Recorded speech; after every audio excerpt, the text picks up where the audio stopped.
2016 അധികാരത്തിൽ വന്ന പിണറായി വിജയൻ ഗവൺമെൻറ് 2021 വലിയ ജനങ്ങളുടെ വലിയ അംഗീകാരത്തോടു കൂടിയാണ് വീണ്ടും അധികാരത്തിലേക്ക് വന്നത്.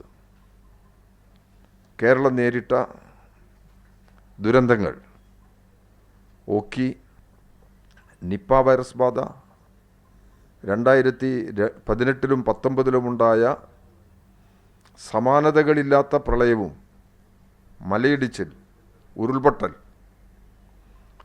ഇതെല്ലാം കേരളം നേരിടേണ്ടി വന്നു. 2020 ആകുമ്പോൾ കോവിഡ് മഹാമാരി. ഈ പ്രയാസകരമായ സാഹചര്യത്തെ ഗവൺമെൻറ് എങ്ങനെ നേരിട്ടു? ഗവൺമെൻറ് എന്ത് ചെയ്തു എന്ന് UDF ചോദിക്കുന്നുണ്ടല്ലോ, BJP ചോദിക്കുന്നുണ്ട്. ഒരു ഗവൺമെൻറ്റിനെ അനുഭവപ്പെട്ട സന്ദർഭങ്ങളാണിത്. ജനങ്ങളുടെ ജീവനും ജനങ്ങളുടെ സംരക്ഷണവുമാണ് ഇടതുപക്ഷ ജനാധിപത്യ മുന്നണി ഗവൺമെൻറ് പ്രധാനമായി മുന്നോട്ട് വെച്ചത്. സാധാരണ ജനങ്ങളെ ചേർത്ത് നിർത്തുക എന്ന നിലപാട് സ്വീകരിച്ചു. നിങ്ങൾ പത്രപ്രവർത്തകർ എന്നുള്ള നിലയിൽ അന്വേഷണാത്മക പത്രപ്രവർത്തനത്തിൻ്റെ ഭാഗമായി പ്രശ്നങ്ങളെ നിരീക്ഷിക്കുന്നവർക്ക് ഈ കേരളത്തിൻ്റെ പൊതുവായ സ്ഥിതി മനസ്സിലാക്കാൻ കഴിയും. ഇവിടെ വിവാദങ്ങൾക്കല്ല അവസരം, വികസനമാണ് മുന്നോട്ട് കൊണ്ടുപോകേണ്ടത്. ഇവിടെ അസാധ്യമാണെന്ന് കണക്കാക്കിയിരുന്ന വികസനങ്ങളെല്ലാം ഇവിടെ നടപ്പിലാക്കി.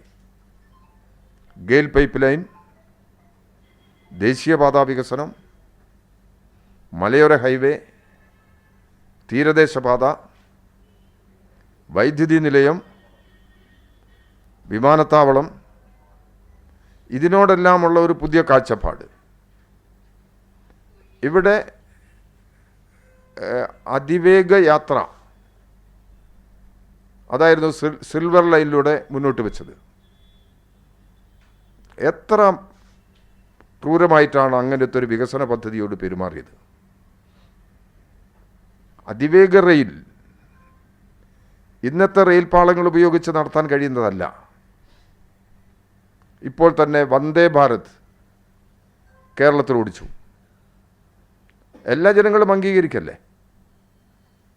ഏതെങ്കിലും ഒരു പ്രശ്നം പറഞ്ഞുകൊണ്ട് അതുകൊണ്ട് അതിനെ ബഹിഷ്കരിക്കുന്നുണ്ടോ? ടിക്കറ്റ് കിട്ടുന്നില്ല വന്ദേ ഭാരതിൽ.